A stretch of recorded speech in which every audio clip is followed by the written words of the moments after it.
আসসালামু আলাইকুম বন্ধুরা, কেমন আছেন সবাই? আশা করি সবাই ভালো আছেন। আলহামদুলিল্লাহ আমিও ভালো আছি। তো এই যে আজকে সকাল সকাল উঠে নিজে একটু ফ্রেশ হয়ে আসছি, এই যে উঠানটা ঝাড় দিতে আসছি। তো দেখো উঠানটা কতটাই নোংরা হয়েছে। তো এই যে আমার ঘরের উপরে যে ২ টা কদম গাছ আছে অনেকটাই বড় হয়েছে। তো এই যে সেগুলোর পাতা মানে পড়ে, তো রাতে একটু বৃষ্টি হয়েছিল, একটু বাতাসও উঠেছিল। তো সেজন্য কদম গাছের পাতাগুলো এভাবে পড়েছে। তো যাই হোক সকাল সকাল উঠে একটু উঠানটা ঝাড় দিয়ে নিলাম। আর এদিকে বারান্দায় একটু পানি পড়ছে, ওই যে যেহেতু বৃষ্টি হচ্ছিল রাতে, তো এই পানিটা আমি একটু পড়েছিল, তো সেটা আমি মুছে দিচ্ছি, যেহেতু আমার মেয়ে উঠলে ও দৌড়াদৌড়ি করবে।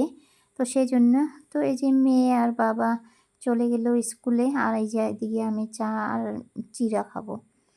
তো এই যে চা চিড়া খাবো এদিকে, ওদিকে রান্নাবান্নাটাও অফ ক্যামেরায় করে নিয়েছিলাম, যেহেতু মানে তাড়াহুড়ো হয়েছিল। তো করে নিয়েছিলাম, চাটা খেয়ে এটা স্নান করতে যাবো, অনেকটা কাপড় ধোয়ার আছে। তো এই যে একেবারে স্নান করে ১ বালতি কাপড় ধুয়ে চলে এসেছি। তো আকাশটা তেমন একটা রোদ নাই। তো জানি না এগুলো শুকাবে কিনা, মেশিনেও শুকাতে পারি নাই যেহেতু কারেন্ট নেই। তো এই যে মেয়ের স্কুলের কাপড়গুলোও দিয়েছি, ধুয়ে দিয়েছি, যেহেতু কালকে আইসক্রিম খেয়েছিল তো একটু নোংরা হয়েছিল। আর নোংরা কাপড় দিয়ে যদি ছেলে মেয়ে স্কুলে যায় মানে মোটেও ভালো লাগে না। তো সেজন্য আমি ওর দিনের কাপড় দিনে আমি ধুয়ে দেই। তো এই যে দিয়ে চলে গেছিলাম কাজে। তো এই যে সারাদিন অফিসে কাজ করার পর বাড়ি আসবো। তো টোটো পাচ্ছি না। এই যে একটা টোটোকে খাড়া করেছি। তো এম ও দাঁড়িয়ে আছে ওদিকে, আসতে পারছে না। একটার পর একটা গাড়ি যাচ্ছে। যেহেতু হাসব্যান্ড নেই, তো আমি টোটো করে বাড়ি চলে যাবো। তো এই যে টোটোটা আসলো, এখন আমি বাড়ি চলে গেছি। তো দুপুরবেলা না অনেকটাই বৃষ্টি হয়েছিল আমার এদিকে। তো এই যে আমার কাপড়গুলো যেভাবে রেখে গিয়েছিলাম, মেলে দিয়ে গেছিলাম, সেভাবে বৃষ্টিতে ভিজে পুড়ে একদম শেষ হয়েছে।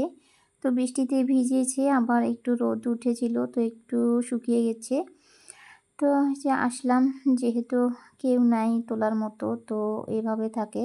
আর প্রত্যেকদিনে আমি যদি আকাশটা একটু হয়, তাহলে আমি বড় যাকে ফোন করে দেই। ও এসে কাপড়গুলো তুলে ধুয়ে যায়। তো আজকে আমার মনে ছিল না। তো কি করব আর, করার কিছুই নেই। তো এই যে এদিকে এসে ১ম এ এই যে রান্নাঘরের কাজগুলো করে নিচ্ছি। এভাবে রেখে গিয়েছিলাম, সময় হয় নাই করার জন্য, তো সেভাবে রেখে গিয়েছিলাম। তো বন্ধুরা, আমাদের চ্যানেলে যদি কেউ নতুন আপুরা আসো, তাহলে আমার চ্যানেলটাকে সাবস্ক্রাইব করে দিও। আর যদি আমার চ্যানেলে আগে থেকে আসো, তাহলে ছোট্ট করে একটা লাইক করে একটা কমেন্ট করো। তো এদিকে বাসন-বর্তনগুলো ধুয়ে এদিকে চলে এসেছি কাপড়গুলো নিতে। তো অনেকটাই ভিজে গিয়েছে কাপড়গুলো। এই যে স্কুলের কাপড়টাও ভিজে গেছে। তো এই যে দেখো তাড়াহুড়ো করলে কীরকম হয়, কাপড় নিতে একটা কাপড় পড়ে গেল আমার হাত থেকে। তো পড়ে যেয়ে কি যেন লেগে গেল। তো সেটাকে আমি একটা বালতিতে রেখে চলে এসেছি।